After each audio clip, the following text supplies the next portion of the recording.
tender siempre a reducir al que le ponga enfrente, para formar estos compuestos iónicos.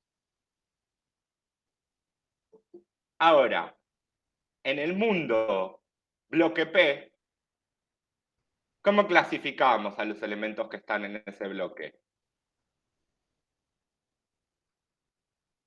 ¿Metales o no metales? No metales. No metales. Los no metales, ¿qué tipo de compuestos formaban? Covalentes. Covalentes. Es decir, ahora en este bloque se me complica un poco más. Ya no es tan fácil la conclusión que podemos llegar con nuestras herramientas de introducción a la química. ¿Por qué? Hasta acá sabemos que estos tienen tendencia a oxidarse. Los no metales, vamos a poner esto acá de metal, los no metales pueden formar compuestos covalentes, ¿sí? En realidad pueden formar los dos. Si los combino con un metal, tenemos un compuesto iónico. Si los combino con un no metal, vamos a tener un compuesto covalente, ¿sí? Entonces, ya sabemos que si combinamos uno de este con uno de este, vamos a tener una redox. Nuestros metales del bloque S se van a oxidar, nuestro no metal va a tender a reducirse. Y ahí van a formar un compuesto iónico. ¿Vamos bien hasta acá? Sí, sí. Los estoy ayudando de alguna manera que empecemos a ver química descriptiva, a predecir propiedades en base a cosas que ya teníamos. Y vamos a incorporar algunas cosas más. Ahora, la combinación de cualquiera de estos entre sí nos va a dar compuestos covalentes. Y hasta acá perdimos todo lo que veníamos hablando, porque al ser un compuesto covalente del tipo no metal, comparte un par de electrones con otro no metal, no tenemos ningún proceso redox ahí, simplemente se están enlazando para formar nuevos orbitales. Cada no metal trae su orbital atómico, mezclan esos orbitales atómicos y generan un nuevo tipo de orbital que lo llamamos orbital molecular. Y eso se los dejo para que indaguen un poco más en orgánica. Nosotros no vamos a hablar mucho de orbitales moleculares.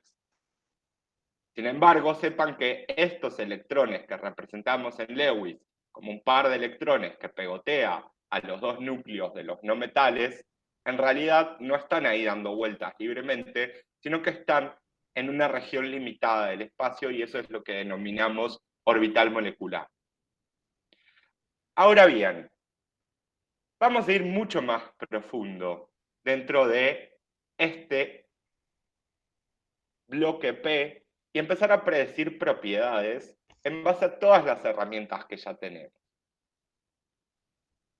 Por ejemplo, volvamos al bloque S. Yo les presento este gráfico que tenemos por acá y les pregunto qué procesos pueden observar que estén ocurriendo y qué tendencias podemos observar y cómo las podemos justificar. En primer lugar, así como está escrito este diagrama, necesito que alguien me ayude un poco más y me diga qué es lo que estoy viendo. Y yo les dije al principio o en las primeras clases de la materia, en esta materia uno de los objetivos principales, además de aprender química, es poder analizar gráficos y rápidamente sacar conclusiones a través de ellos. ¿Quién me cuenta qué es lo que percibe en este gráfico?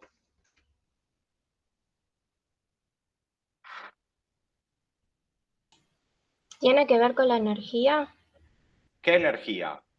de los electrones. El salto energético que pueden llegar a realizar los electrones o el intercambio de energía que hay en la molécula que se forma, digamos. Bien, vamos por partes. O por ahí. o por ahí. Es verdad, estamos viendo energía. Entonces, por acá tengo un eje Y de energía.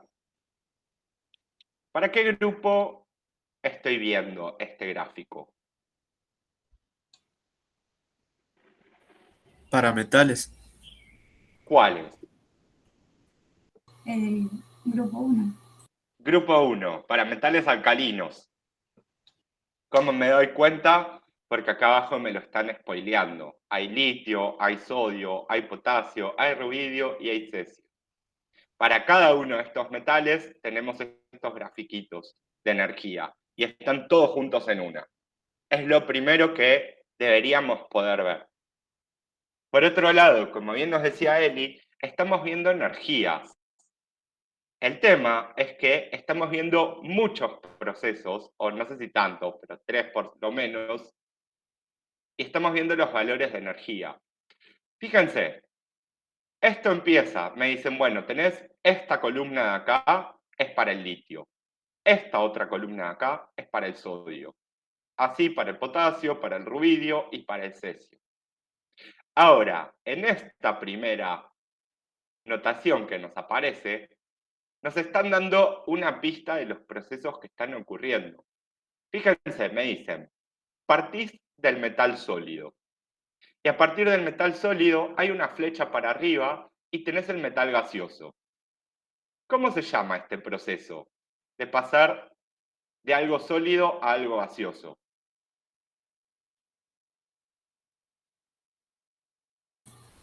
Sublimación. Perfecto. Desde el metal sólido al metal gaseoso, vemos que hay un valor energético y este proceso ya sabemos que se llama sublimación. ¿Cómo llamábamos a la energía involucrada en un cambio de estado? A presión constante.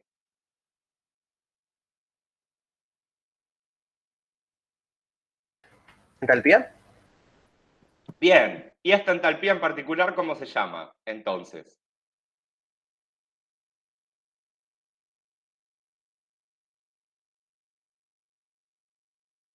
La entalpía de sublimación.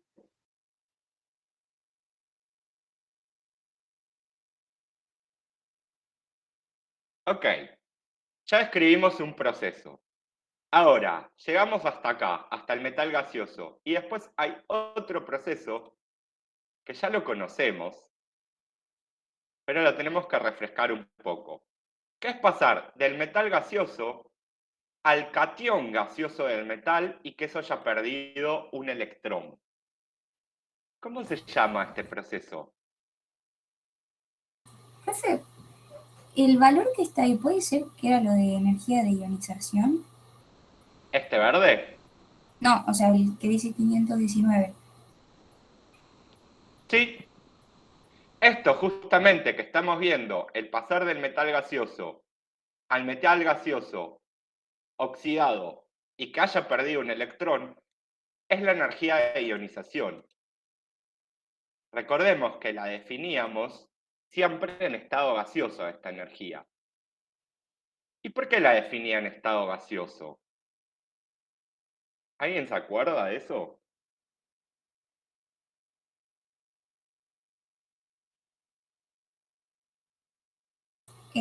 Puede ser porque era la energía necesaria para sacarle, o sea, en estado fundamental, sacarle un electrón. O sea, en Bien, estado gaseoso. perfecto. En estado gaseoso, o sea, lo que estamos viendo con la energía de ionización, recordemos, es cuánta energía le tengo que dar a este átomo para arrancarle de ese electrón. Ok. Ahora, ¿por qué me baso en estado gaseoso? Para sacarme de encima todas las interacciones intermoleculares. Y ese valor de energía que tenemos, en este caso para el litio, de 519, no es ni más ni menos que la energía que necesito para arrancar el electrón. Ahora, fíjense, del metal para abajo, tenemos algo parecido. Tenemos al metal sólido y de golpe tenemos al metal acuoso oxidado más un electrón. ¿Qué procesos están ocurriendo acá? Y les adelanto que están ocurriendo dos cosas a la vez. Fíjense, tenemos el metal acuoso. Tenemos el metal reducido, tenemos el metal oxidado. ¿Qué es lo primero que va a pasar?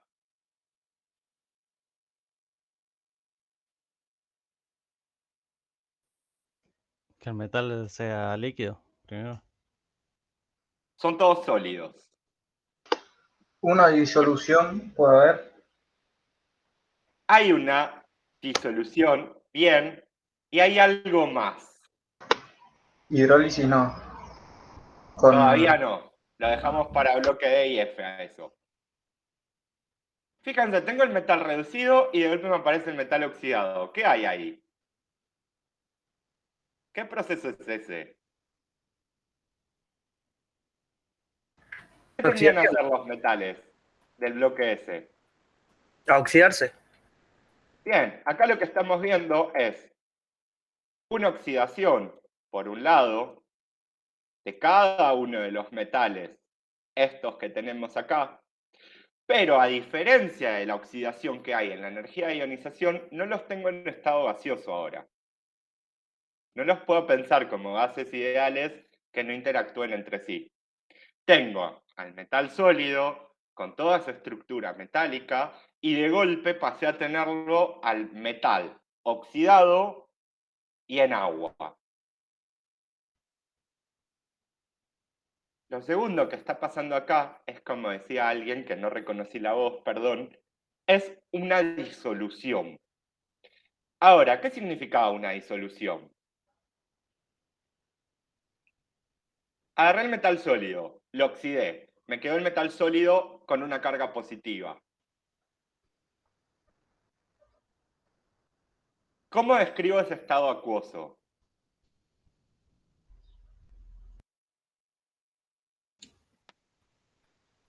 ¿Cómo, profe? Repitan. ¿Cómo describo ese estado acuoso donde tengo el catión metálico ahora? ¿O qué quiere decir que ese metal acuoso, o ese metal catión, esté ahora como acuoso? Lo tengo disuelto en agua. Ok, vamos un poco más profundo. ¿Cómo lo disuelve el agua? Forma de hidróxido. No forma el hidróxido. La mayoría de los hidróxidos de los metales alcalinos, de los del grupo 1, son fuertes, son bases fuertes. Están completamente ionizadas. Pero, ¿cómo lo describimos con el tema este de la... A ver, si tenemos un catión, ¿no? En este caso metálico, es atraído por el polo, por así decirlo, negativo de la molécula de agua, que es el átomo de oxígeno. Perfecto. ¿Cómo decíamos eso? A eso apuntaba. Tenemos dos palabras que podríamos... ¿Es la definición de la solubilización o no? Bien. Por un lado, podemos decir que estos cationes están hidratados, entendiendo por hidratados que están rodeados de las moleculitas de agua, cada una apuntando su oxígeno hacia el metal para bajarle un poco esa carga positiva y poder enmascararlo en ese mar de aguas. Una opción es decir hidratado de agua, otra opción es decir solvatado de solvente. Vamos a poner hidratación, porque estamos considerando que esto está acuoso, entonces está en agua. Ok, pudimos describir los procesos que observamos en este gráfico. Había tres: la sublimación, la energía de ionización y una ionización u oxidación seguida de una solvatación o hidratación, ¿sí? Recordemos rápido que ese proceso, y esto ya lo habíamos hecho en algún otro momento, tenía que ver con la polaridad de la molécula de agua. ¿Sí? Si a esta molécula de agua la pensamos ahora como sus nubecitas electrónicas, ¿no? La vemos desde afuera, no vemos los núcleos. Vemos esto como un todo desde afuera, vemos algo con esta forma, angular. Pero podríamos ir un poco más profundo y decir, bueno, por donde está el oxígeno hay una densidad de carga negativa, por donde andan los hidrógenos hay una densidad de carga positiva, ¿se acuerdan? Entonces, a fines prácticos, si ahora tengo una carguita positiva, es decir, uno de estos metales ya ionizados, las moléculas de agua lo van a empezar a rodear de este estilo para hidratarlo o solvatarlo. ¿Sí? Y poder enmascarar esa carga positiva en el mar de aguas. ¿Hasta acá vamos bien? Sí, profe. Genial. Ahora que ya describimos todos los procesos que están ocurriendo para estos metales que tenemos por acá, vamos a darles un poco más de entidad. ¿Cómo podríamos justificar la tendencia que observamos en cada proceso? ¿Cómo podría justificar o cómo hacíamos en Introducción a la Química para decir, bueno, tengo la energía de ionización? Para el litio vemos que es de 519, para el sodio de 494, para el potasio de 418, para el rubidio de 402, para el cesio de 376. Primero, en la energía de ionización, ¿qué tendencia estamos observando? En que disminuye la energía que necesita. ¿Cuándo? Sé que tenía que ver con la tabla periódica, pero no me acuerdo del orden. Bueno, agarren sus tablas periódicas. Bajando por un grupo, baja la energía de ionización. ¿Por el Bien, radio? ¿Puede ser? vamos Claro, bien. Hay alguien en el chat ¿es también radio está o el participando. Vamos por partes. ¿Qué estamos viendo acá?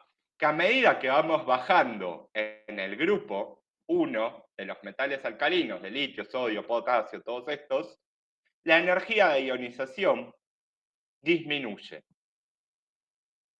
Ok, hasta acá vamos todos en la misma página.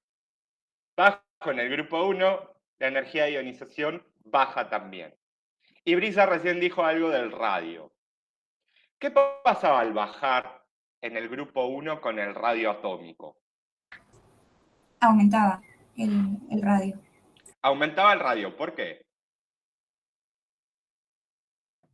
Porque hay más, no estoy seguro cómo se llama, pero como capas de electrones, ¿no?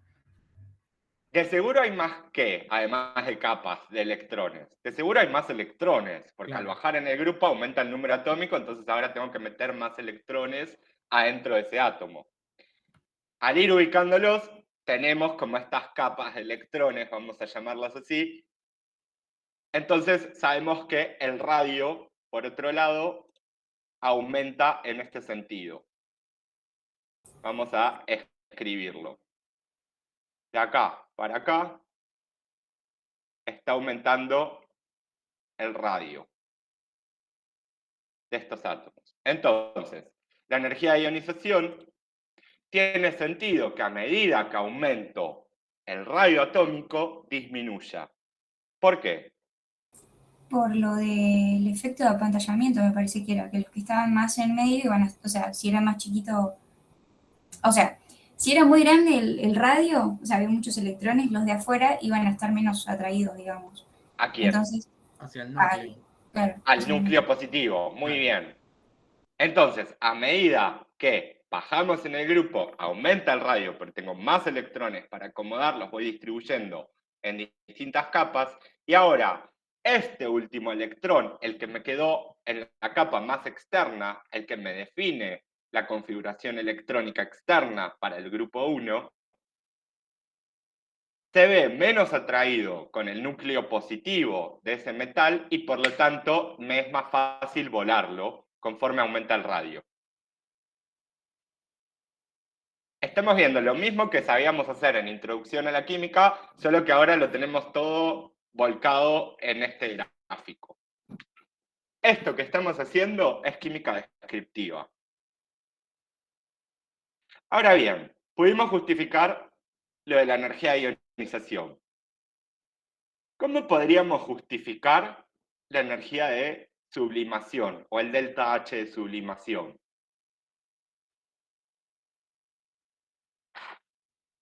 ¿Qué ocurre en una sublimación? El metal sólido absorbe energía y cambia de estado. Para analizar cambios de estado, ¿nosotros qué analizábamos realmente? Por ejemplo, puntos de ebullición, presiones de vapor. ¿Cómo justificábamos eso?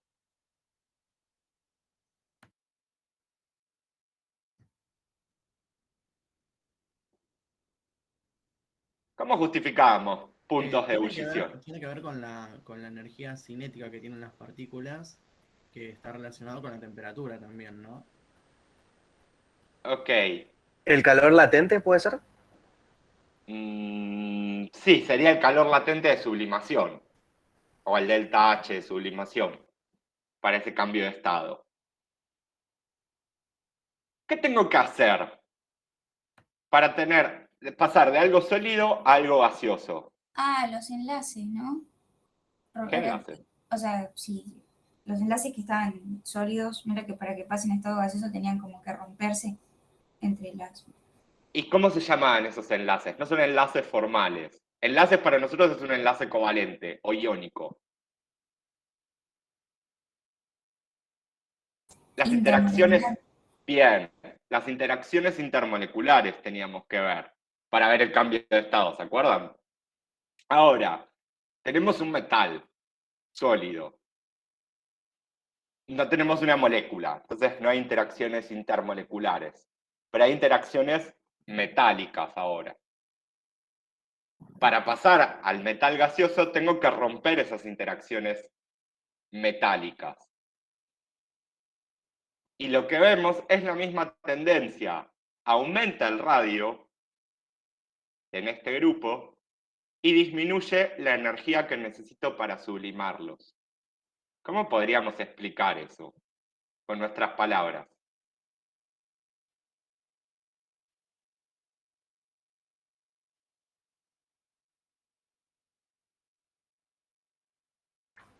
Yo diría que tiene mucho que ver también con lo que decíamos antes, que al ser el radio mucho mayor, la atracción entre las moléculas es menor. No hay moléculas.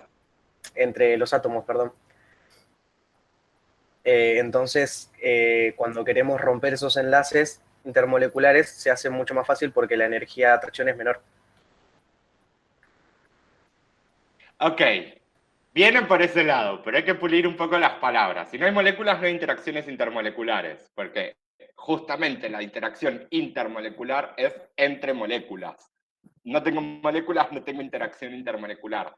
En este caso serían interacciones intermetálicas.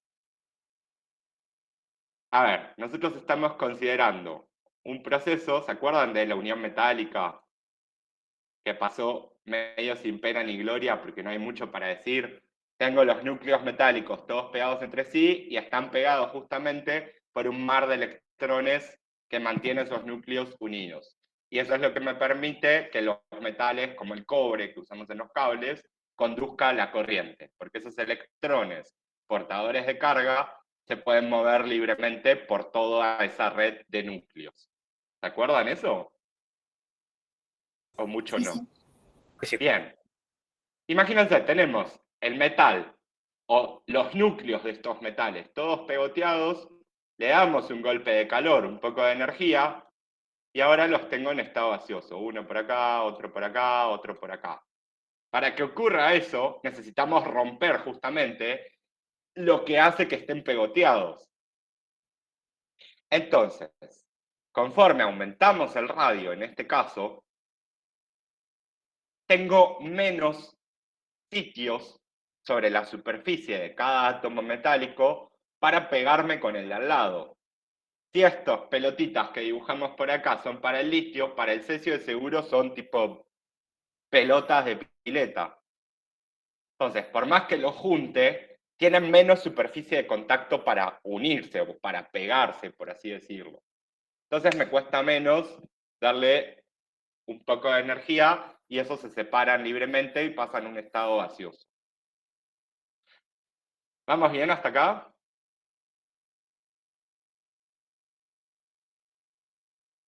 Profe, una consulta.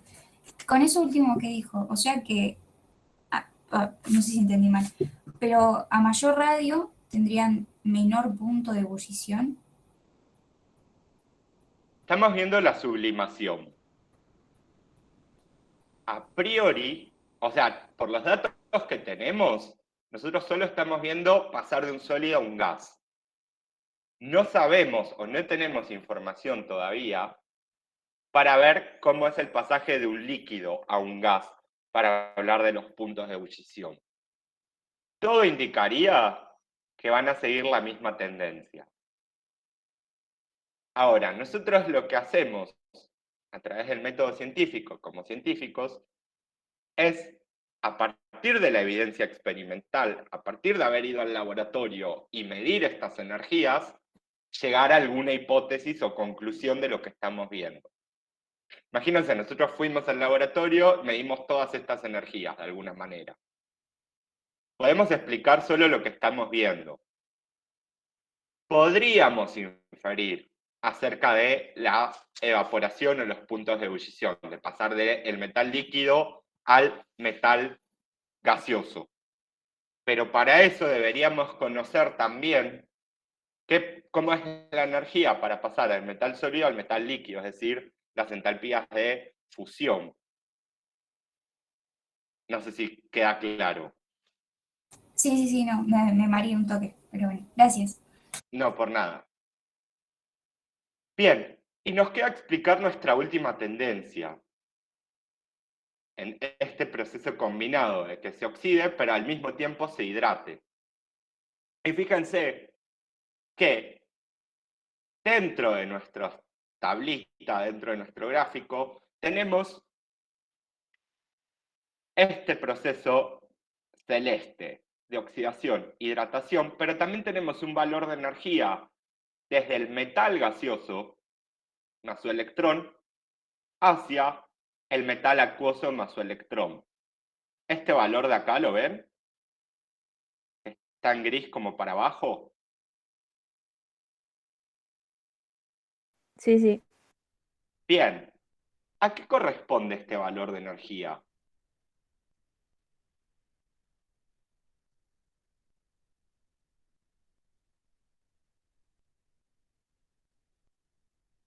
¿Qué proceso está pasando?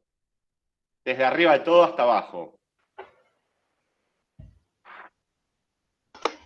Simplemente la hidratación.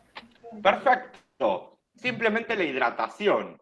Vamos a resaltar esos valores.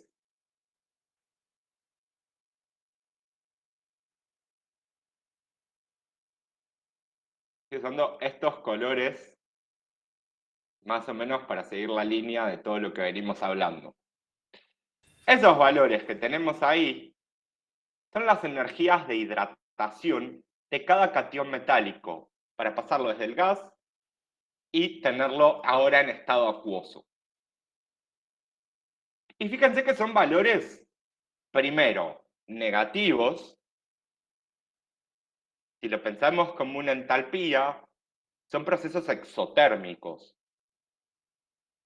Tener el gas como un catión, el catión, perdón, como un gas, a tener el catión hidratado, involucra perder energía en ese sistema. Ahora, ¿qué es más estable? ¿Tener el catión como un gas o tener el catión disuelto en agua, hidratado? ¿Hidratado no es más conveniente? Yo no pregunté no. conveniente, Si pierde pregunté energía. estable. es cierto, o sea, es más estable tener el metal catiónico hidratado. Y acá viene la pregunta del millón. ¿Qué es más estable? ¿Algo con poca energía o algo con mucha energía? Con poca energía. Con poca energía. Bien, cartelón ya todos en sus apuntes. Las cosas, las sustancias, los elementos, a eso me refiero con cosas, van a tender siempre a buscar su mínimo de energía, a buscar la situación donde menos energía tengan. Pensemos en nosotros como conjunto de moléculas. ¿Qué hago preferentemente? ¿Estoy corriendo todo el día de un lado para el otro sin cansarme o en algún momento necesito parar un rato, sentarme, acostarme a dormir 8 horas idealmente y estar sentado la mayor parte del tiempo relajado? ¿O estoy todo el tiempo corriendo una maratón?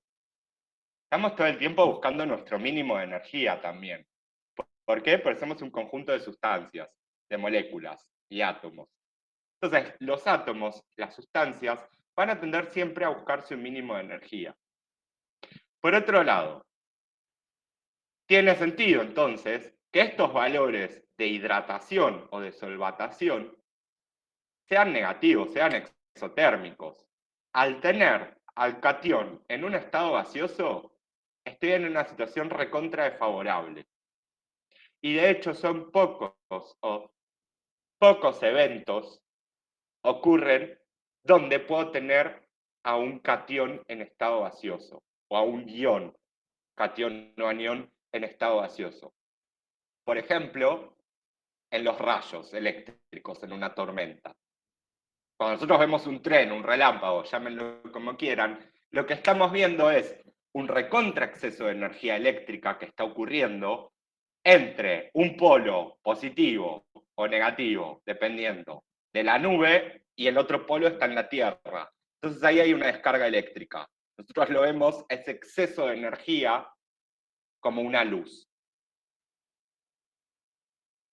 Todos sabemos que si te alcanza un rayo, te morís, la quedás de toque. ¿Por qué? Porque justamente tiene mucha energía. Ahora, ¿qué está ocurriendo ahí en esa situación donde hay mucha energía? Por más que sea en un segundito nada más que yo veo que aparece el rayo, todos los gases de la atmósfera que estaban dando vueltas en el recorrido de ese rayo, al recibir esa descarga eléctrica, no les quedó otra que largar su último electrón y ionizarse. Como para que quede claro esta idea de que es muy difícil desde el punto de vista energético tener un metal o un ion en estado gaseoso, mejor dicho. Y es mucho más favorable tenerlo hidratado o solvatado según si no tenemos solvente agua. ¿Puede ser que se pueda hacer en la campana de gases del laboratorio? Sí, a ver, yo también puedo, es como funcionaban los televisores de antes, de los rayos catódicos, puedo agarrar un gas cualquiera, encerrarlo en un recipiente, por lo general de vidrio, y le pongo un enchufe acá, le pongo otro enchufe acá, un polo positivo, un polo negativo, mando un rayo eléctrico por ahí, conectándole una fuente. Entonces, todo ese gas que está metido en la trayectoria de ese rayo eléctrico se termina ionizando. Pero de nuevo, necesito darle energía para que ocurra eso. ¿Sí? Y podemos pensarlo como la energía de ionización. Tengo un gas, lo ionizo. Eso es justamente la energía de ionización. Ahora bien, llegamos a varias conclusiones interesantes. Las sustancias, los elementos, las moléculas, siempre van a tender a buscar su mínimo de energía. Para un metal del bloque 1, del bloque S del grupo 1, litio, sodio, potasio, ¿cuál es la situación más favorable donde los puedo encontrar?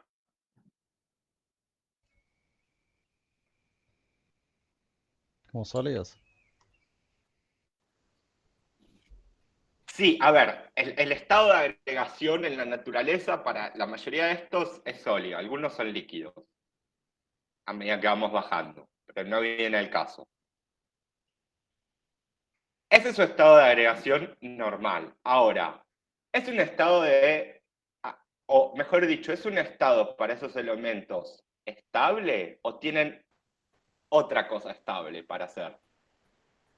No, hidratados es la forma más estable. Bien, tenerlos no solamente hidratados, sino también tenerlos oxidados. Entonces, de nuevo, estos tipos tienden a oxidarse. Ahora, no se oxidan de cualquier manera. Siempre van a buscar solvatarse a través de, si estamos en agua, por ejemplo, estas interacciones ion-dipolo. Y esto ya nos da un montón de información sobre lo que van a hacer los elementos del bloque S. Van a tender a oxidarse y no se van a quedar oxidados así nomás. No puedo tener un ion positivo o negativo dando vueltas libremente. Siempre lo tengo que tener solvatado. Si estoy en agua, lo tengo hidratado a través de estos iones dipolo. Si lo tengo en algún otro solvente, necesito que ese solvente sea polar para poder establecer interacciones ion-dipolo. ¿Vamos bien hasta acá? Sí. Yo tengo una consulta que es más que nada ilustrativa, no ilustrativa, sino que una duda que me surgió ahora. Yo había visto hace poco que si vos ponías el sodio líquido en agua, ocurría una reacción muy brusca exotérmica, por lo cual el sodio explotaba, básicamente. Es por esto de que la hidratación conlleva una liberación de energía. ¿Qué pasa esto? Sí. Y además, en esa reacción de hidratación del metal, el sodio es sólido por lo general. No sé a qué temperatura habrán hecho ese experimento, pero el sodio metálico tiene las propiedades organolépticas de literalmente la manteca. Lo agarro con un cuchillito de plástico, lo corto y eso se corta fácilmente. No es Y como eso un lo metal había visto. tipo hierro. El sodio, al ponerlo en contacto con agua, sufre una redox, se oxida. ¿Quién se va a reducir? Los protones del agua a hidrógeno gaseoso. Ok, el hidrógeno gaseoso es explosivo, literalmente. Entonces, estoy generando un gas explosivo y al mismo tiempo estoy liberando un montón de energía. Lo que hago es que, como mínimo, se prenda fuego ese hidrógeno. Si tengo mucho hidrógeno de golpe, eso explota. Por eso ocurre eso. Los invito a todos a ver o a googlear ahora sí, a youtubear, mejor dicho, reacciones de los metales alcalinos en agua. Yo ahora, si quieren, les busco un link que me gusta mucho de YouTube y se los comparto en el campus. Está en inglés, pero lo que van haciendo los tipos es ir poniendo todos estos en agua y vas viendo las reacciones que generan, cuán explosivas o no tan explosivas son. La del cesio es recontra explosiva, vuelan una bañera, literalmente. Vuelan una bañera llena de agua, le tiran un pedacito de cesio y eso explota. El sodio, por lo general, es como que se prende fuego, da vueltas un rato ahí en agua y listo, se termina cuando reacciona todo el sodio. Bien, sigamos. Pasemos ahora a diagramas de Latimer. ¿Y por qué elegimos diagramas de Latimer para seguir hablando de química descriptiva? Porque son unos diagramas muy simpáticos que resumen toda la información redox, es decir, los potenciales estándar de reducción, para un dado elemento. Y fíjense que estoy hablando de elementos ahora. En particular, acá tenemos el diagrama de Latimer para el cloro como elemento, y vemos que, según su número de oxidación, más 7, más 5, más 3, más 1, 0 o menos 1, todos los tipos de compuestos en los cuales podemos encontrar a este cloro en agua. Si lo tengo en estado 0, ya sabemos que los halógenos son diatómicos, cloro 2. Si lo reduzco a su número de oxidación menos 1, tengo cloruros. Si lo oxido a su número de oxidación más 1, tengo ácido hipocloroso. En más 3, cloratos, tenemos acá, cloritos, perdón, cloratos y percloratos. Ok, ¿por qué? Primero, Este diagrama de Latimer me está resumiendo información redox. Vamos por partes. Cada flecha me está resumiendo la reacción de reducción completa y balanceada. Por ejemplo, al pasar de perclorato más 7 a clorato más 5, nos dan un valor de más 1,20. Ese valor de 1,20 son 1,20 volts. Y todo esto me está resumiendo la hemi-reacción de reducción para pasar de perclorato a clorato en medio ácido. Ok, entonces, estos diagramas de Latimer harían las veces de las tablas de potenciales de reducción que tenemos en la pestaña general, solo que voy a tener toda esta información resumida para un elemento. Y en particular, para ese elemento, puedo ver de qué maneras lo voy a encontrar realmente según su número de oxidación. Si es -1, lo encuentro solo. Si es +5, lo encuentro con 3 oxígenos a ese cloro. Ven que ya tenemos ahora, no me tengo que aprender de memoria, como hacíamos en introducción, los compuestos que puede formar el cloro según su número de oxidación y nombrarlos. Eso, démoslo por ya sabido. Ahora, lo que me interesa que vean es que estos diagramas de Latimer me resumen las semireacciones. Ojo, a mí me dan el diagrama de Latimer pelado y yo me tengo que arremangar y escribir y balancear la hemireacción de reducción correspondiente. ¿Queda claro esto? Sí, profe, tengo una consulta. Sí. ¿La explicación sobre el diagrama de Latimer está en el chat? No recuerdo en este momento. Y todo esto que estamos viendo, ¿qué capítulo sería del chat, más o menos? Por ahora prestemos atención. Después les paso la bibliografía. Ok. Bien. Este diagrama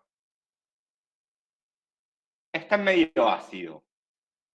Fíjense que yo balanceé esta en mi reacción en medio ácido. ¿Cómo me puedo dar cuenta que esto está en medio ácido? Porque está balanceado con protones. Claro, por eso yo miré este diagrama de Latimer, por algo me di cuenta que esto está en medio ácido y a partir de ahí balanceé la reacción. Tiene oxígenos. ¿Y qué? Está en medio ácido me lo definen los protones. El oxígeno mucho no corta ni pincha. Porque los compuestos vienen de ácidos. No. Es por este tipo de acá. Este tipo de acá no lo tengo como anión. Lo tengo como ácido. Entonces, esto me está diciendo que todo esto está en medio ácido. Primera cosa que puedo ver. Segunda cosa. Puedo tener un diagrama de Latimer en medio básico. De hecho, existe. Y que esté en medio básico va a significar que este viene desprotonado. Lo voy a tener como hipoclorito. Sin este protón y con una carga negativa. Pero dejémoslo para la parte de problemas a eso. Por otro lado, ¿por qué si está en medio ácido, este y este no están como su ácido y me aparecen como las bases conjugadas? O este de acá también.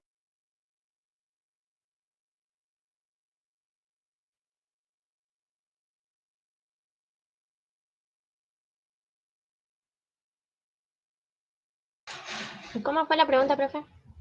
¿Por qué estos que estoy subrayando ahí en verde, si están en medio ácido, no están como su ácido? Están como su base conjugada. Sería como una especie de ecuación iónica. A ver, sí. El diagrama de Latimer me dice la posta de cómo encuentro a ese elemento en su número de oxidación y en el medio que lo tenga, en medio ácido o medio básico. Acá este diagrama nos está diciendo, en medio ácido tenés cloruros, no tenés ácido clorhídrico. ¿Por qué? El ácido clorhídrico es un ácido fuerte y se disocia completamente en agua. Por lo tanto, Perfecto. después del ácido del que está marcado, los demás también se disocian completamente. Entonces, ¿a qué conclusión llegamos, Eli? No sé. Que Son son ácidos ácidos fuertes. fuertes. Estos vienen de ácidos fuertes. Entonces, mirá, de golpe aprendí que el ácido perclórico, el que me origina la base conjugada perclorato, es un ácido fuerte. Química descriptiva de nuevo. Uep. Y acá recién estamos empezando en la punta del iceberg con los diagramas de Latimer.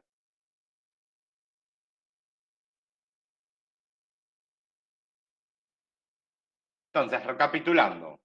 El diagrama de Latimer me da la información redox para un dado elemento. Cada flechita me resume mi reacción de reducción balanceada y el valor que me aparece arriba de la flechita no es ni más ni menos que el valor de potencial de reducción en condiciones estándar, ese erito, para ese proceso de reducción.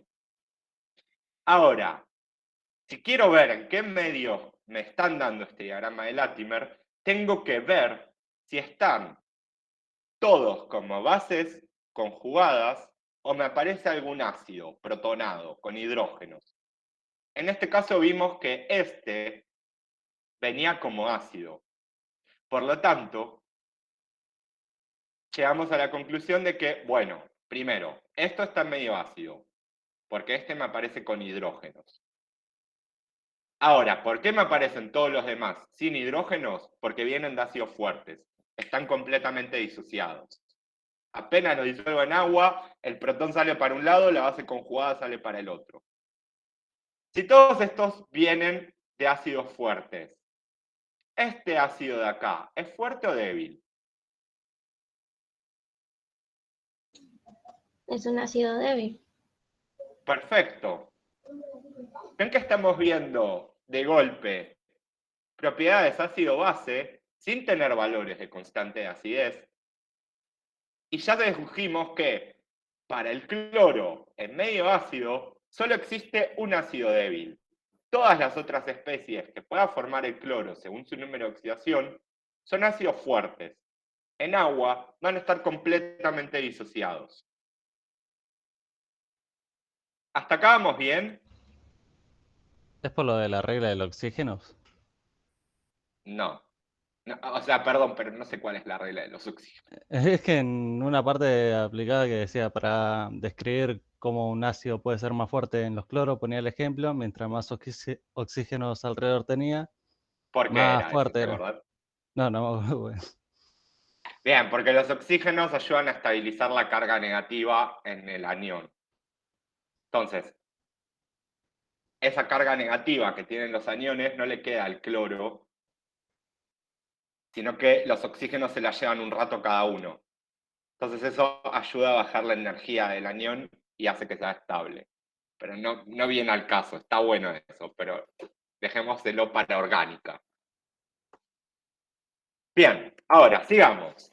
¿Para qué me sirven los diagramas de Latimer? Bueno, primero y principal, son útiles para deducir potenciales de reducción estándar de pares no contiguos.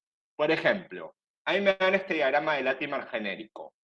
Para una sustancia A que se reduce a una sustancia B a través de un potencial S 1 y transfiere N1 electrones, es decir, la cantidad de electrones que está transfiriendo. Por ejemplo, de perclorato a clorato, vimos que había una transferencia de 2 electrones.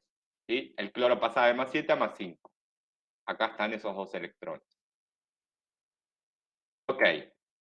Este proceso involucra una transferencia de N1 electrones, es un número, 2, 1, 3, la cantidad que sea, y tiene un potencial E1. B, a su vez, se puede reducir en C a través de otra cantidad de electrones y otro valor de potencial. Y nosotros podemos determinar cuál es el potencial de reducción para pasar de A directamente a C. A mí en el diagrama de Latimer siempre me lo van a dar de a parcitos. A a B, tanto. B a C, tanto. Pero si quiero, me las puedo ingeniar para calcular este potencial entre A y C directamente. Y para eso, tenemos que partir de la base de que delta E no es función de estado.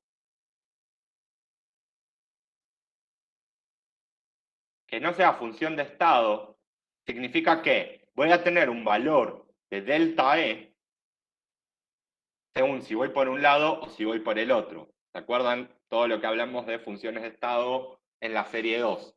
Lo de la montañita, que la altura era función de estado. Yo podía subir a la montaña por un camino directo o por dándole un montón de vueltas a esa montaña, siempre llego a la misma altura. Bueno, con el tema del potencial de reducción delta E, no pasa lo mismo.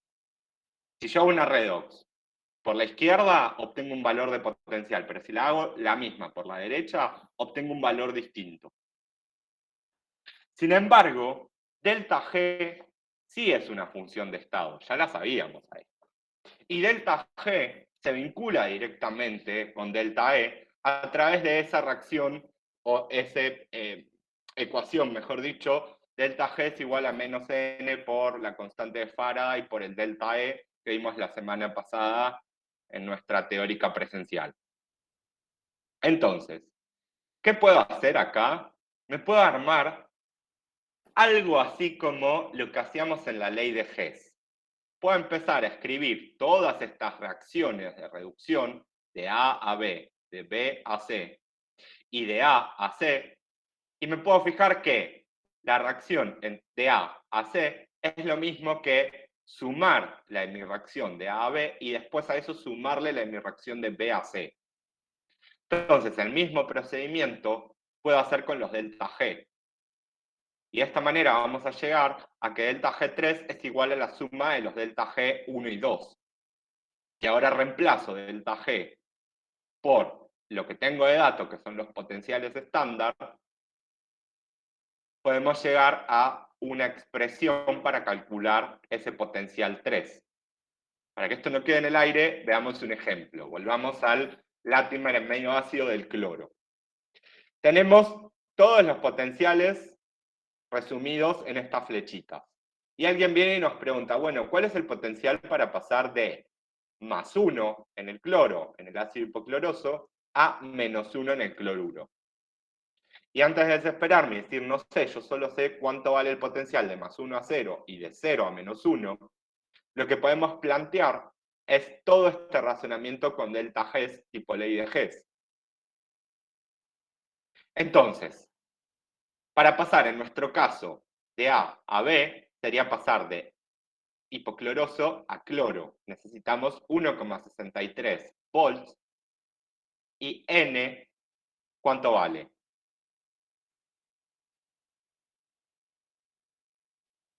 ¿Cuánto vale N para pasar de acá a acá? 1. Ok, ahora, para pasar de B, cloro, a cloruro, necesito 1,36 volts. ¿Y cuánto vale N de nuevo? 1.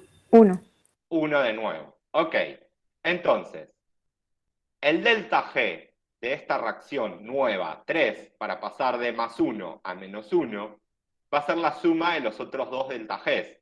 El de pasar de +1 a 0 y el de 0 a -1. Reemplazamos por lo que vale delta G en términos de potencial, menos N, menos 1, por la constante de Faraday, por delta E, y acá simplemente se cancelaron las constantes de Faraday. Fíjense, miremoslo acá. Si escribo correctamente todo esto, esta constante de Faraday se me cancela con esta, y en realidad se cancelan ambas con esta de acá. Entonces, por eso llegamos a una expresión donde no aparece, me saqué de encima la constante de Faraday, y solo hago un promedio pesado de los potenciales de reducción. ¿Saben qué es un promedio pesado? ¿O ponderado?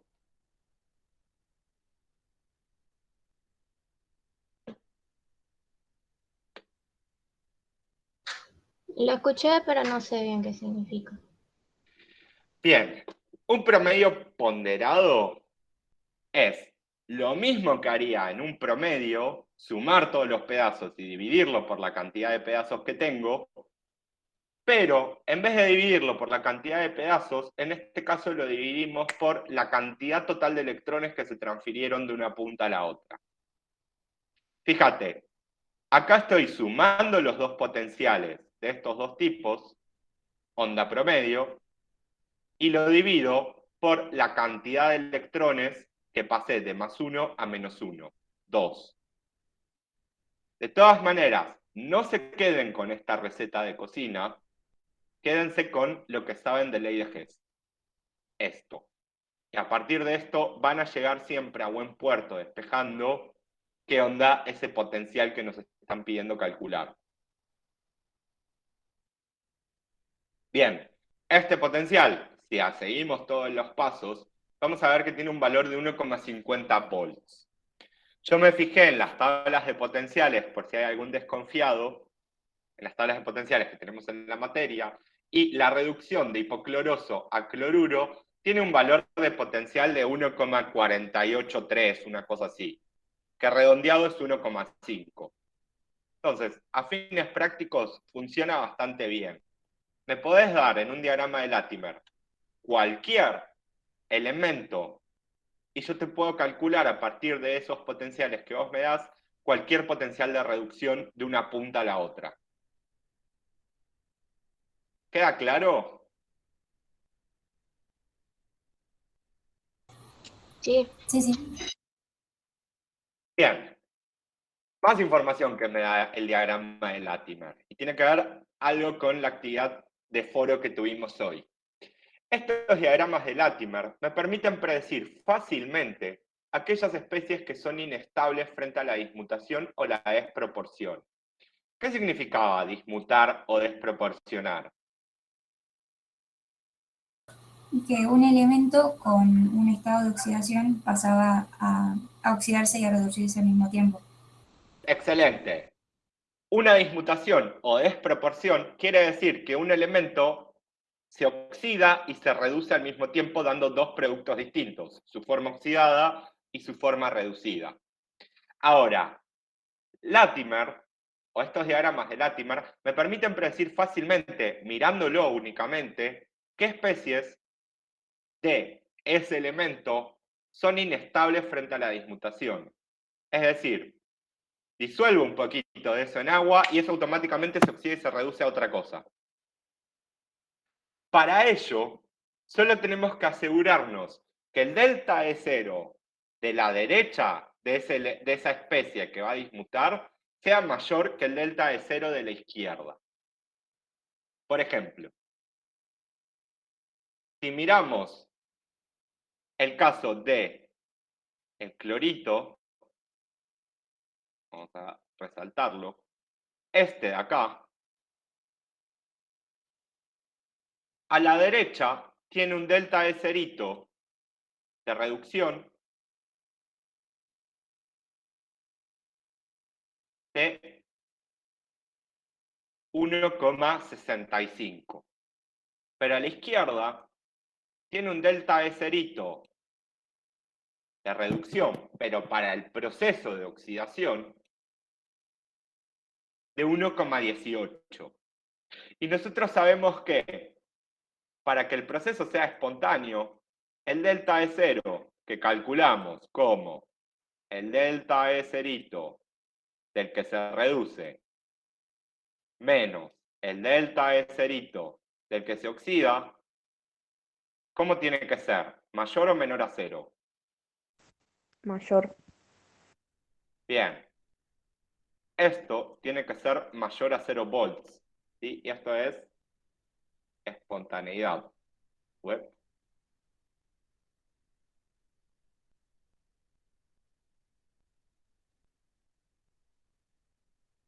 Ok. Entonces, si a la derecha, para mi proceso de reducción, tengo un valor de potencial más grande que el que tengo a la izquierda, acá va a haber una dismutación. ¿Lo ven o no lo ven?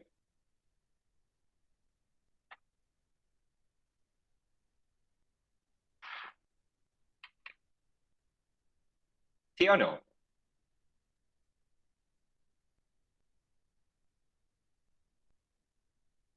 ¿Podría repetirlo, profe, por fin? Sí. Tengo que asegurarme para ver si alguien va a dismutar en el Latimer para ese elemento, si alguna especie va a dismutar, tengo que ver rápidamente si el potencial que tengo a la derecha es más grande que el que tengo a la izquierda para esa especie.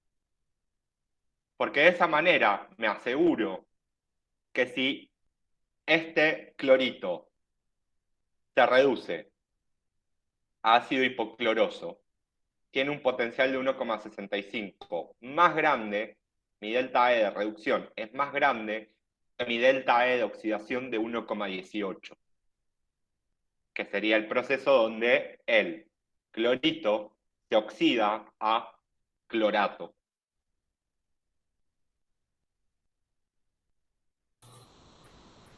Ahora sí, profe. Gracias. ¿Estamos de acuerdo que de acá a acá hay una reducción, pero de acá a acá hay una oxidación? Sí. Bien, eso es todo lo que tengo que ver. Recuerdo mi criterio de espontaneidad, delta E mayor a 0. Ok, entonces esto en condiciones estándar no existe. Yo disuelvo un poco de clorito, cloro más 3, en agua, y esto automáticamente en medio ácido me va a dar ácido hipocloroso y me va a dar clorato. ¿Queda claro? Y fíjense que de todas las especies que tenemos de cloro, es la única inestable en medio ácido. Y una aclaración importante. Cuando hablemos de estabilidad o inestabilidad de alguna especie o alguna sustancia, siempre digamos frente a qué. En este caso, este clorito es inestable frente a la dismutación. No vale decir es inestable y ya, porque puede ser inestable de un montón de maneras. Podría ser inestable al punto de que esos dos oxígenos salen volando y me queda el átomo de cloro solo y se rompió ese anión que tenía. Entonces siempre tengo que indicar es inestable frente a qué proceso. ¿Seguimos? Sí, profe. Pasemos a otros diagramas. Los diagramas de Frost.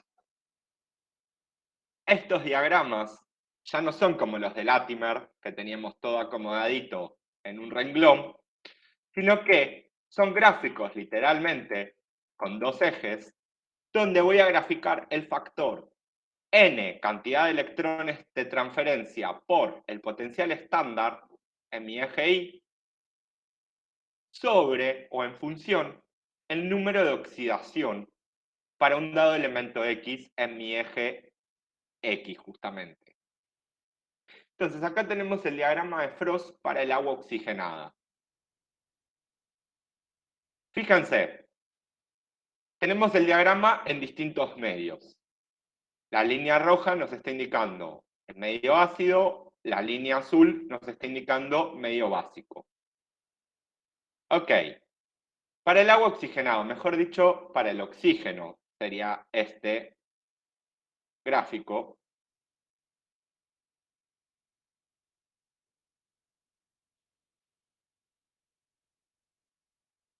¿Qué podemos tener? El oxígeno sabemos que tiene tres números de oxidación, 0, y la única manera en la que puedo encontrar oxígeno con su número de oxidación 0 es como oxígeno 2. Oxígeno con número de oxidación menos 1 u oxígeno con número de oxidación menos 2. Menos 2 ya sabíamos que tenemos agua. Ahora, si estamos en medio básico, tengo un exceso de oxidrilos frente a protones. Entonces, en vez de agua, tengo oxidrilos ahí. Con número de oxidación menos 1, al oxígeno lo puedo encontrar como agua oxigenada, en medio ácido. o peróxido de hidrógeno. Pero en medio básico, el agua oxigenada, al igual que el agua, es ácida. Puede perder un protón y lo voy a tener como su base conjugada. Ok. Recapitulando. En los diagramas de Frost graficamos este factor, N por potencial estándar, en función del número de oxidación para ese elemento. Y en cada puntito voy a ubicar las especies reales en las cuales puedo encontrar a ese elemento según su número de oxidación. Número de oxidación 0, solo tengo oxígeno 2. Número de oxidación -2, agua. Pero si estoy en medio básico, tengo oxidrilos. En -1, recordemos nuestras reglitas de número de oxidación, el oxígeno siempre actúa con -2, salvo en los peróxidos. Bueno, con -1 tengo el peróxido de hidrógeno, o agua oxigenada. Ok. ¿Hasta acá vamos bien? ¿Qué estamos graficando en el eje X?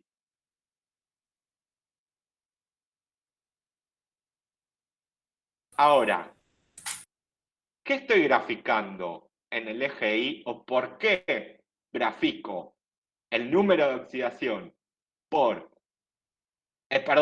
la cantidad de electrones transferidos para pasar de uno a otro? ¿Sí? Por ejemplo, si quiero pasar de -1 a -2, bueno, tengo un electrón ahí.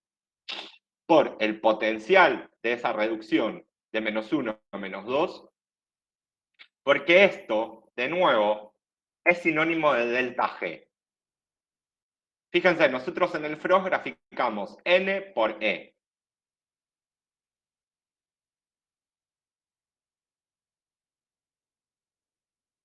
Ok. N por E es proporcional, es sinónimo de delta G, cerito. Con lo cual, la especie más estable en un determinado medio es la que va a estar abajo de todo. ¿Por qué? Porque es la que menor delta G tiene. Si es la que menor delta G tiene, es la que menor energía tiene. Y como estuvimos charlando hace un rato, siempre van a buscar su mínimo de energía. Por otro lado, el valor de la pendiente de la recta que une dos especies es el valor de delta E. Miremoslo acá. El valor de esta pendiente para pasar de -2 a -1 es el delta E, mejor dicho, de -1 a -2, para reducirme el número de oxidación del oxígeno. ¿Cómo calculo la pendiente? Como delta X por delta Y. Delta X, ¿cuánto vale?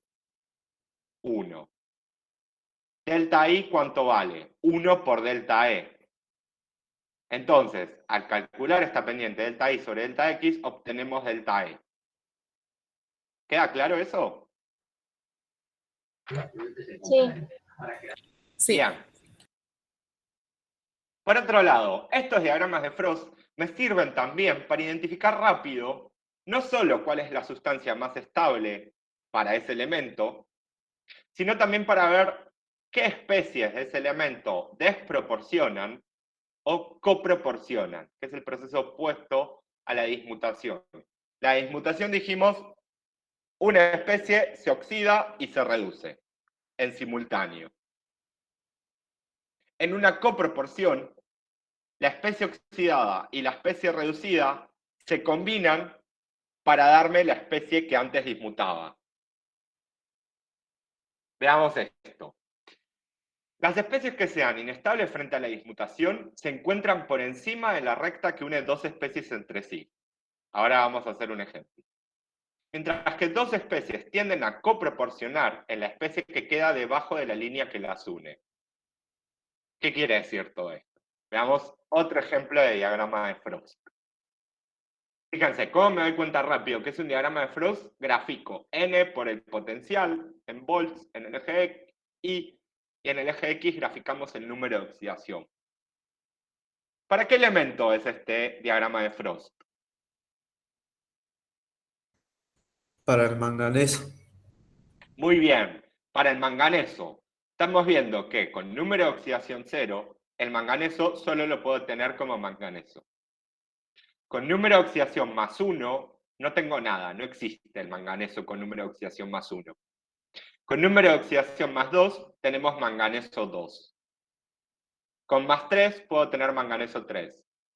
Con más 4 puedo tener dióxido de manganeso. Con más 5 puedo tener este. Con más 6 puedo tener este otro. Con más 7 puedo tener este. Ok. Tengo resumido en este gráfico todas las especies redox para el manganeso y además tengo información sobre el equilibrio redox del manganeso. Ok. Al igual que con los diagramas de Latimer, lo primero que tenemos que hacer es ver rápido en qué medio tenemos a este diagrama. Si nos lo están dando en medio ácido o nos lo están dando en medio básico. ¿Quién se anima? Medio ácido. ¿Por qué? Porque está con los protones el que tiene más 4 o más 5 es. ¿Más 5? Este. Sí, el que le sigue también y el último también. Perfecto. Estas tres especies del manganeso vienen con hidrógenos de chapa. Fíjense que si este más 7 pierde el hidrógeno, se transforma en el permanganato, que vimos la semana pasada en ese ejercicio que teníamos para resolver. ¿Se acuerdan del método de ion-electrón? El manganeso, oxígeno 4, con una carga negativa, y que cuando calculábamos el número de oxidación, el manganeso tenía más 7. ¿Se acuerdan? Sí, sí. Bien, entonces, sabemos que estamos en medio ácido.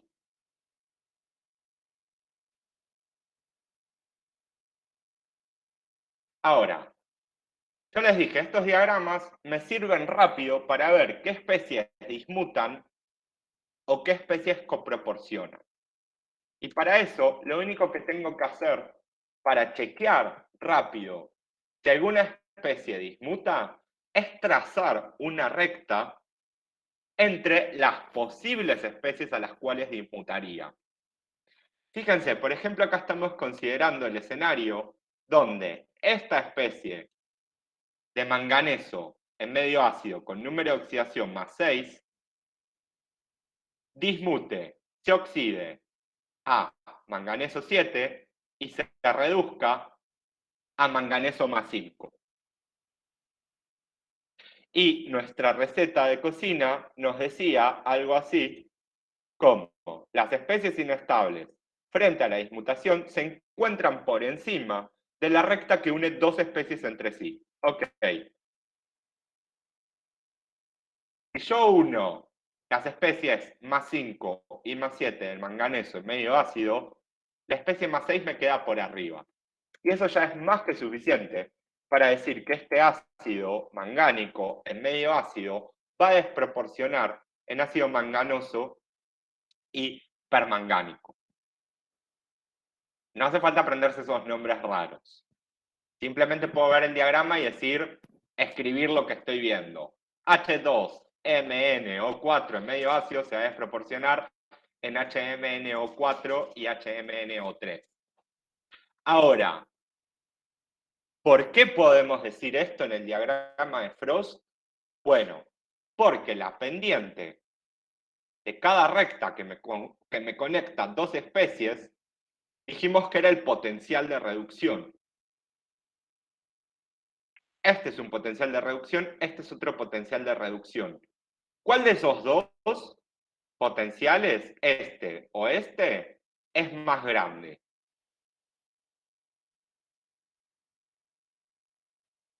¿El de más 5 a más 6 o el de más 6 a más 7? El de más 5 a más 6. Bien, el de más 5 a más 6, lo vemos gráficamente, es una pendiente más grande. ¿Sí? Esta pendiente es más grande que esta. Ok, esta pendiente, para nosotros, está representando el proceso de reducción, de más 6 a más 5. Y esta otra está planteando el proceso de oxidación, de más 6 a más 7. Para que este proceso de dismutación sea espontáneo, el delta E tiene que ser mayor a 0 entre el que se reduce y el que se oxida. El que se reduce es más grande que el que se oxida. Entonces, esto es espontáneo. ¿Lo ven o no lo ven? Sí. Profe, Es lo a mí mismo que veíamos en Latimer. Sí. me queda un poco en que no entiendo bien cómo determino si va a haber si se va a ver una desproporción. No sé si lo estoy diciendo bien. Entonces no te quedó tan claro. No. Yo A marco ver. una línea entre el permanganato, El ácido. el ácido y el de oxígeno 3. Tengo que ir chequeando uno por uno. Primero. Sí, A ver, no entendí, si me sospecho queda de por este. debajo o por encima, no, eso es lo que no entendí bien. Bien, justamente lo que estamos viendo. Yo sospecho que este puede desproporcionar en esto y en esto. O sea, se tiene que reducir y se tiene que oxidar a otras cosas. Entonces, me trazo una recta, esta que tenemos por acá, entre los posibles productos de esa desproporción. Y si al trazar esa recta, el tipo del que sospechaba me quedó por arriba de la recta, quiere decir que desproporciona. ¿Por qué? Bueno, porque el potencial de reducción, la pendiente esta, es más grande que esta otra. Entonces esto me está indicando que hay una desproporción. El potencial del que se reduce es más grande que el potencial del que se oxida. Cuando hago la resta, el potencial que se reduce menos el que se oxida, esa cuenta me va a dar positivo.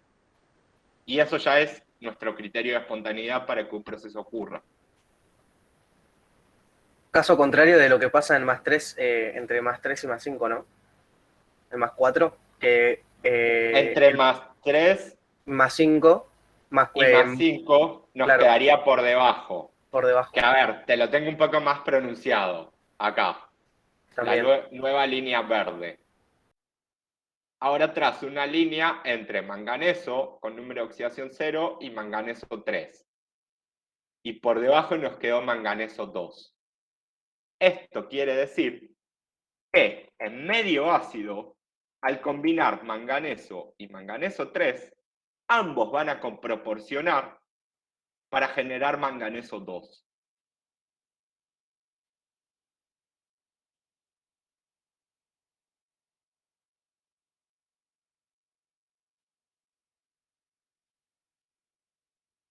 Fíjense,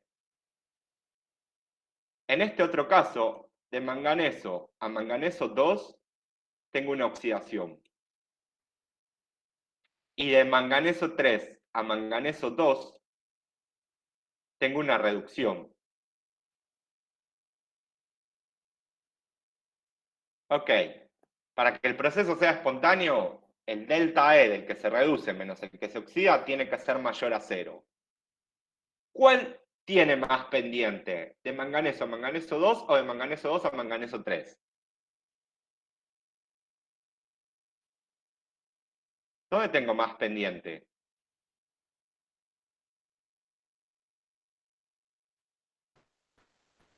De 2 a 3. De 2 a 3 tengo una pendiente positiva. De 0 a 2 tengo una pendiente negativa. Entonces, el que se reduce es positivo, mi potencial de reducción es positivo, menos un potencial de reducción que es negativo. Algo positivo menos algo negativo, sí o sí me tiene que dar positivo. Entonces, este es el proceso espontáneo.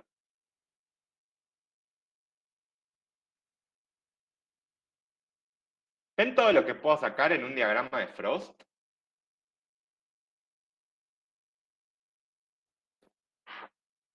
Ahora,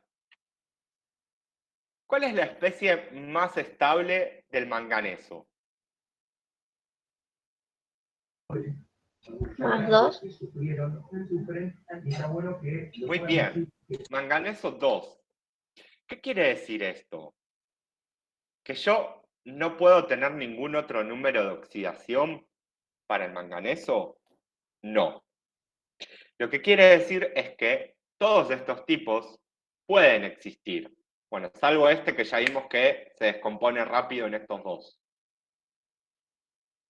Que este sea el más estable quiere decir que si alguno de estos participa en alguna reacción, va a tender a formar este. Si es manganeso, va a tender a oxidarse a manganeso 2.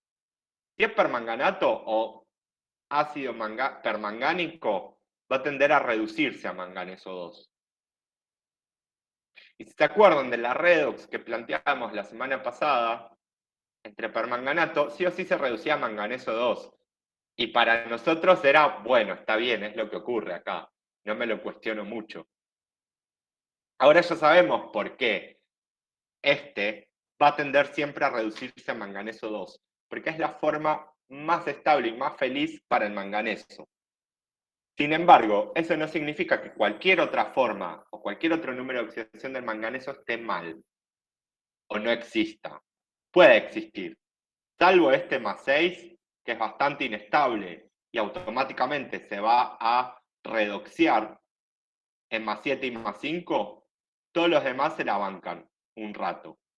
Fíjense, si trazamos una recta imaginaria entre más 5 y más 3, el más 4 nos queda por debajo.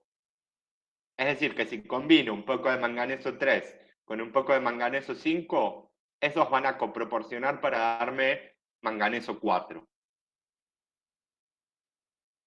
¿Lo ven o no lo ven? Una consulta. En el examen va a haber un gráfico de este estilo para hacer todo este análisis, ¿no? Puede llegar a aparecer. Eli, vos enfocate en aprender. Después que pase en el examen, si vos aprendés, no vas a tener problemas. Sí, Pero no ya sé. especules. Ok. Bien, ¿alguna otra pregunta? Seguimos. Otros diagramas. Si la línea es recta entre 3, ¿no sucedería en ninguno de los casos? ¿Cómo? Si entre la línea recta no cambiaría, ¿no sucedería en ninguno de los casos? ¿Qué línea recta? Acá, cuando usted plantea si el compuesto en medio está por arriba de la línea o por debajo. Claro, él creo que pregunta si la pendiente entre, por ejemplo, más 4 y más 5 y la pendiente entre más 5 y más 6 sea exactamente igual, que acá aparece pero no lo es, ¿qué pasaría? O sea, si más 4, más 5 y más 6 los tengo en la misma recta. Sí. Claro, Estamos claro. preguntando. Sí, sí. Bien. Nunca va a pasar eso. ¿Por qué? Porque cada rectita es un potencial de reducción distintos. Fíjense en las tablas de potenciales que tenemos en el campus para el manganeso, si quieren, o para cualquier otra sustancia, y siempre tienen un distinto valor de potencial. Entonces siempre voy a tener estas rectas con alguna pendiente. Ahora, ¿qué podría pasar? Que sean muy parecidos los potenciales y que casi los vea todos en la misma recta. En ese caso, a priori, no ocurriría nada de esto. Ninguno desproporcionaría o coproporcionaría. Claro, esto no es matemática, no es que todos los casos se pueden dar, sino que hay ciertos casos que no se pueden dar, como por ejemplo es. Exacto. O sea, estamos usando herramientas matemáticas como la pendiente o ver estos gráficos a partir de procesos redox que nosotros ya sabemos escribir, ya sabemos escribir las reacciones balanceadas, sabemos trabajar con los potenciales, sabemos predecir cuándo un proceso redox va a ser espontáneo o no, sabemos NERS, como aprendimos en la serie 8, sabemos un montón de cosas de redox. Bueno, ahora, todo eso que sabemos, vamos a usarlo para predecir cosas. En vez de aprenderme de memoria que si mezclo un poco de manganeso con un poco de manganeso 3, esos dos van a hacer algo y me van a dar manganeso 2, no. Ahora, todo lo que aprendimos lo podemos usar para poder nosotros predecir qué va a pasar. Y esa creo que es la herramienta más poderosa que se pueden llevar de química descriptiva. Es como seguimos prediciendo cosas. no solo con delta G, sino que ahora ya podemos ver gráficos más directos y poder analizarlos y llegar a estas conclusiones que estamos llegando.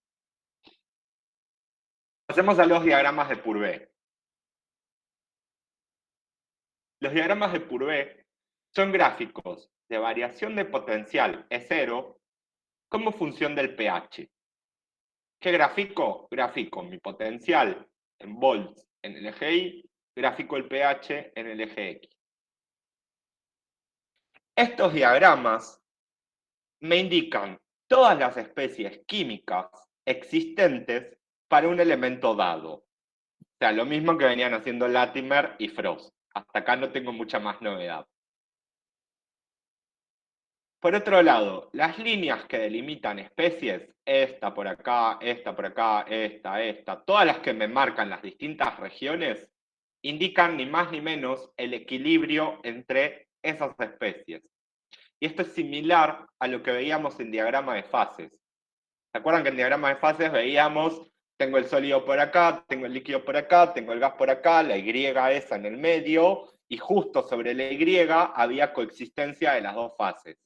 Podía tener sólido y líquido a cualquier temperatura y presión, siempre y cuando caminaban por esas rectas. Bueno, en los diagramas de Purvé son similares en sentidos prácticos a los diagramas de fase, porque nos permiten ver rápidamente todas las especies redox y ácido-base que podemos tener para un dado elemento. En este caso tenemos el diagrama de Purvé para el elemento hierro. Ok, en mi eje X grafico pH. En mi eje Y grafico potencial. ¿Qué estoy viendo acá? Por ejemplo, que puedo tener hierro metálico a cualquier pH. Esto es algo que antes mucho no nos preguntábamos, pero es interesante de ver. Ahora, lo puedo tener a cualquier pH siempre y cuando el potencial de ese sistema donde tengo el hierro no supere este valor de por acá, ni este otro de acá.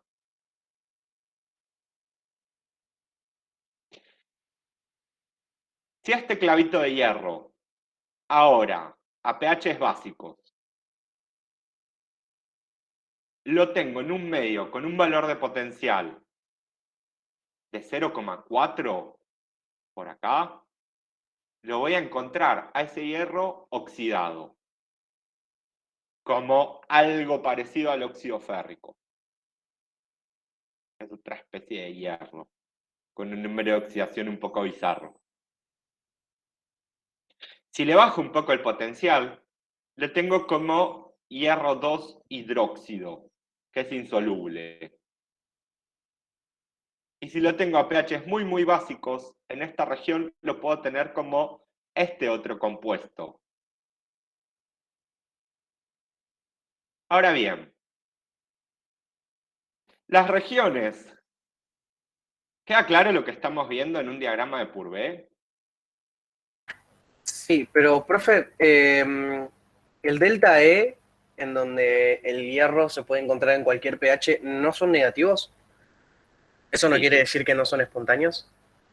No necesariamente, porque tengo que ver contra qué lo estoy comparando. Ah, perfecto. O sea, ¿qué cosa me está generando un potencial negativo? Claro, A claro.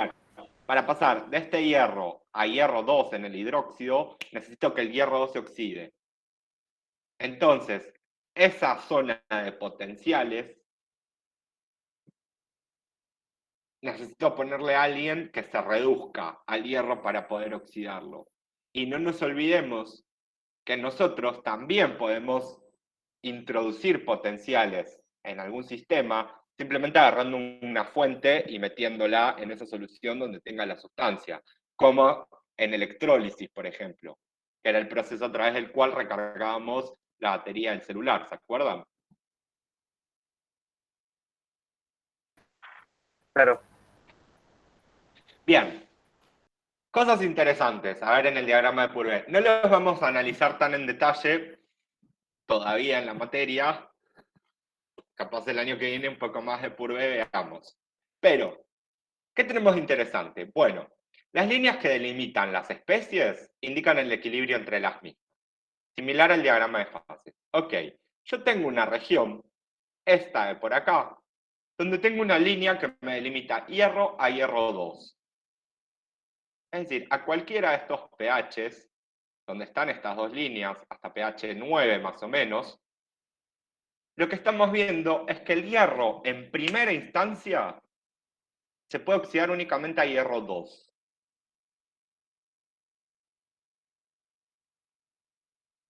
No tengo coexistencia de hierro a hierro 3.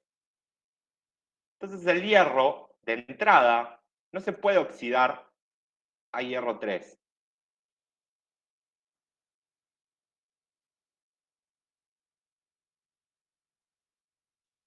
No los tengo, por más que estemos trabajando, qué sé yo, entre 0 y 4 de pH, y quiero oxidar hierro metálico, sí o sí se va a oxidar a hierro 2, pero no se va a oxidar a hierro 3. Ahora, si sí o sí mi vida depende de tener hierro 3, lo que va a pasar primero es que se va a oxidar hierro a hierro 2. Una vez que se oxidó todo el hierro a hierro 2, recién ahí puedo seguir oxidando ahora el hierro 2 a hierro 3. Pero esto de acá, así de una, no lo puedo hacer.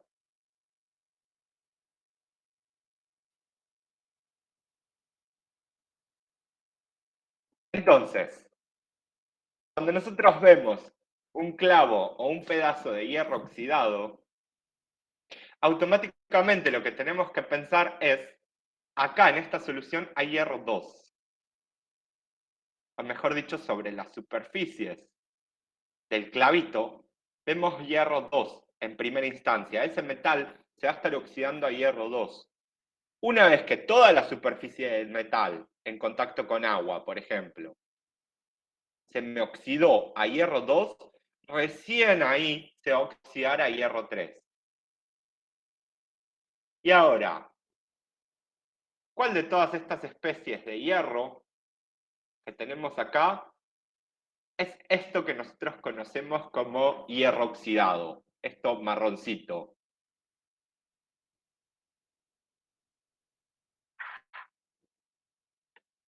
¿Alguien sabe? ¿Alguien alguna vez se lo planteó?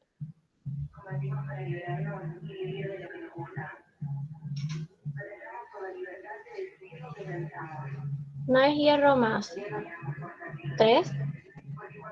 Sólido.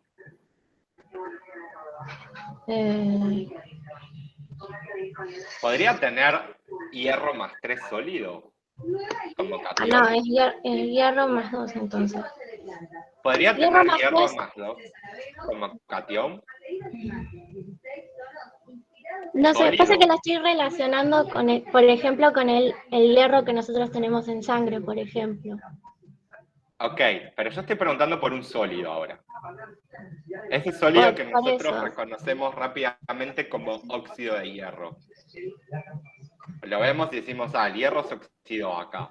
Ahora, ¿qué fórmula tiene ese hierro oxidado? Sólido. Si es sólido, recordemos, no puede ser un ion, primero y principal. Los iones siempre hidratados, mínima energía.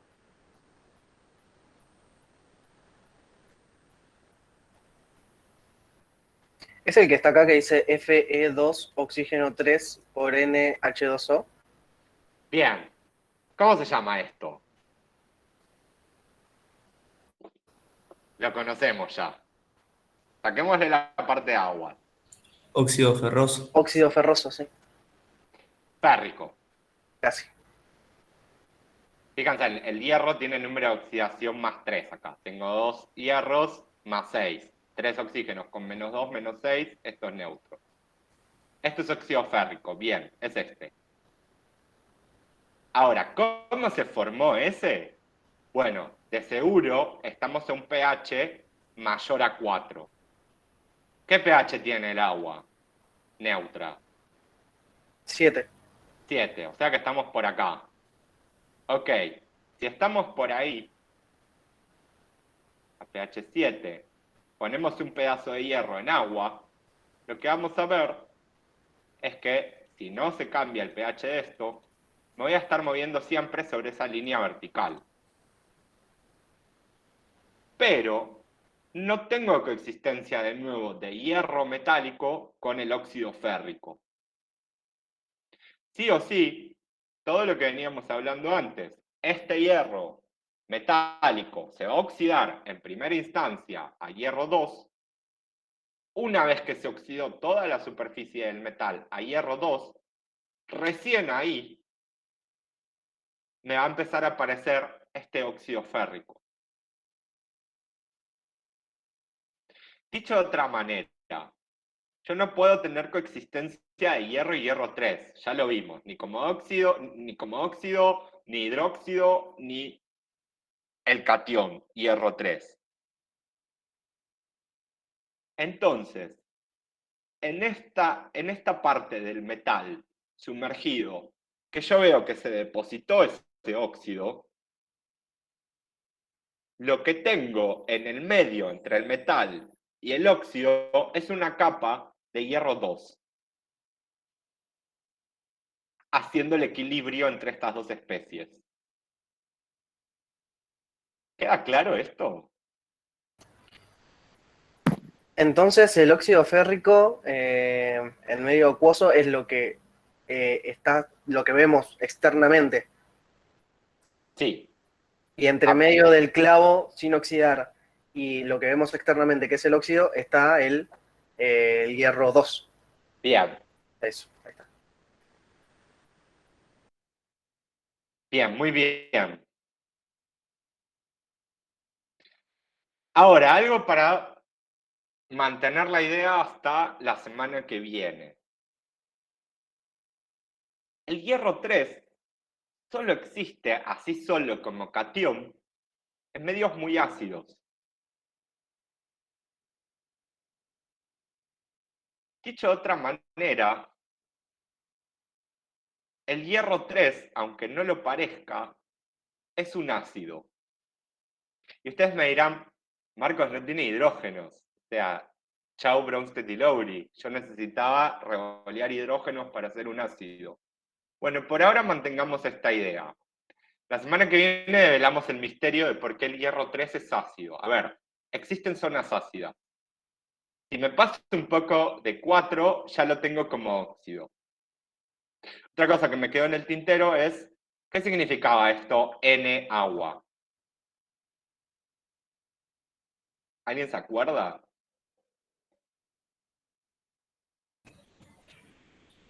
Está hidratado. Que este sólido, porque todos ya sabemos que el óxido férrico es un sólido, la única manera que lo puedo tener resuelto al hierro 3, al hierro, mejor dicho, 3, es solo a pH 4. Si estoy a pH 7, sí o sí lo voy a tener precipitado como este óxido sólido, pero este sólido en su estructura guarda algunas moléculas de agua. ¿Cuántas? N. Acuérdense que nosotros en introducción, y creo que acá también vimos un par de casos de sales hidratadas que venían con una cierta cantidad de agua. Bueno, acá estamos viendo que este óxido férrico también trae una cierta cantidad de agua.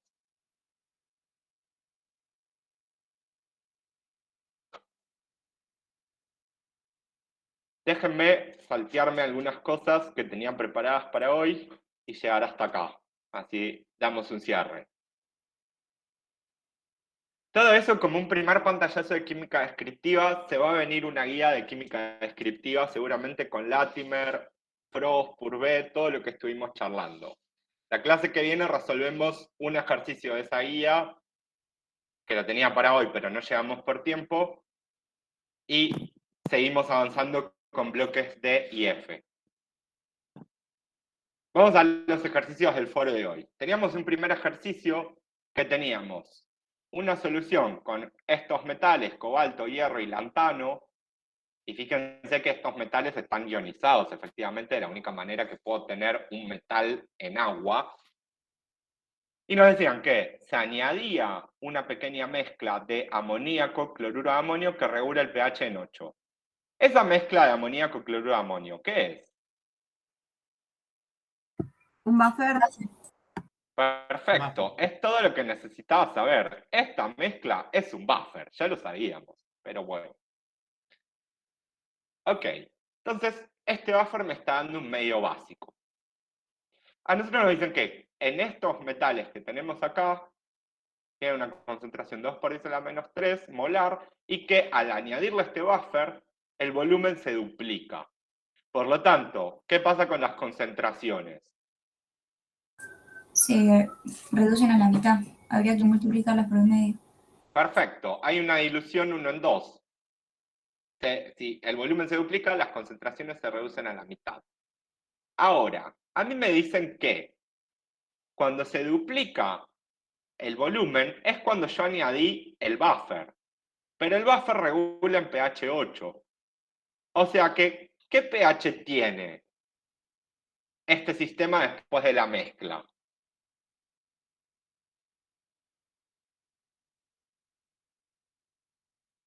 ¿Qué pH tiene? 8. 8. Muy bien. Entonces ya sabemos el pH, que es 8. Automáticamente tengo la concentración de oxidrilos. Las concentraciones de estos las calculé por dilución. Puedo mirar QPS, o puedo calcular, mejor dicho, QPS para cada sólido según su estequiometría, ¿sí?, de los hidróxidos estos, compararlas con los KPS que nos dan de datos y así poder predecir cuál va a precipitar. Entonces, algunas recomendaciones. Este ejercicio apuntaba a calcular QPS para cada hidróxido y comparar con KPS y ahí decidir. Tenemos que considerar la dilución para el metal, pero ojo con cómo interpretamos el enunciado, porque a mí ya me están diciendo, cuando se duplicó el volumen, el pH es 8. Yo por lo que estuve espiando de algunas resoluciones que fueron llegando primero, y algunos se los comenté por privado, es que calculaban bien la concentración de oxidrilos para esta solución de pH 8 y después a eso lo diluían a la mitad. Eso me hacía llegar a conclusiones erróneas. El único precipitado que va a aparecer es el hidróxido de cobalto. Respecto a este ejercicio, ¿alguna pregunta? ¿Alguien no tiene idea de qué estamos hablando?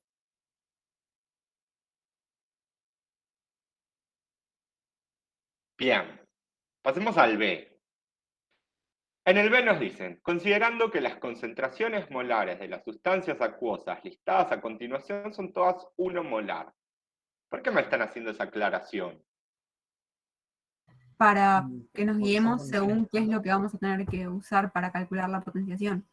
O sea, porque podemos hacer el delta E para saber si es espontáneo o no, pero si la concentración fuese diferente de 1 molar, creo que teníamos que usar la de Nernst, ¿puede ser?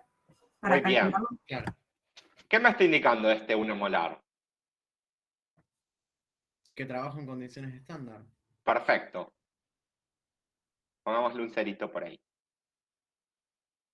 Bien, entonces, nos estaba diciendo de una manera un poco rebuscada que estamos en condiciones estándar.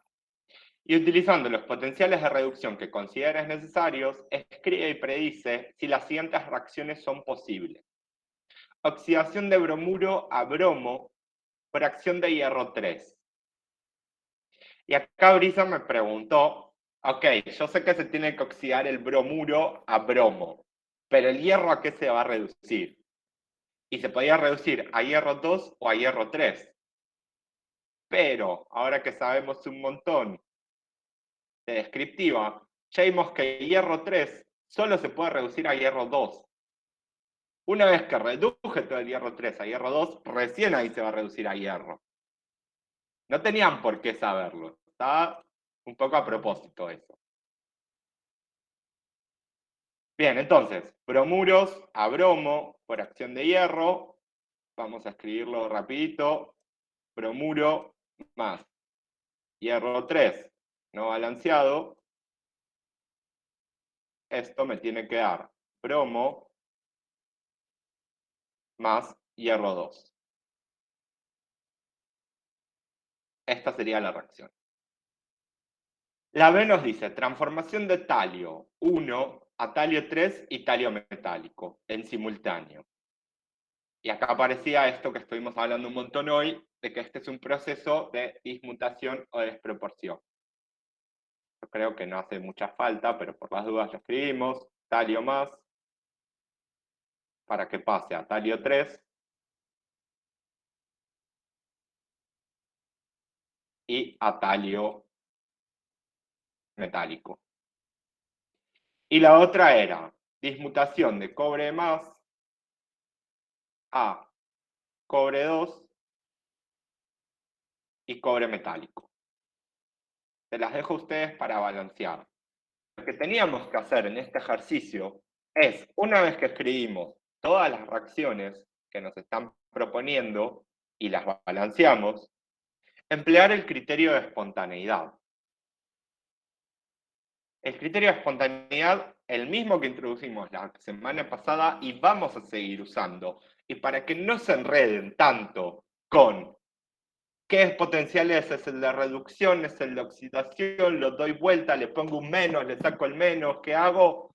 No se desesperen, recordemos lo que hablamos el miércoles pasado. Nosotros siempre, siempre, siempre tenemos a disposición los potenciales de reducción. Siempre vamos a ver desde el oxidado hasta el reducido. Es ese valor de delta E cerito que usamos. Ahora, nuestro criterio de espontaneidad es que el delta E cerito o el delta E, en condiciones no estándar por NERSC, sea mayor a 0. ¿Cómo calculo ese delta E? Usando los potenciales de reducción que tenemos y haciendo el potencial de reducción para el que se oxida menos el potencial de reducción para el que se oxida. El que se reduce primero y el que se oxida después. ¿Queda claro esto? Sí, profe. Bien. Y en este ejercicio solo ocurría en condiciones estándar el proceso C.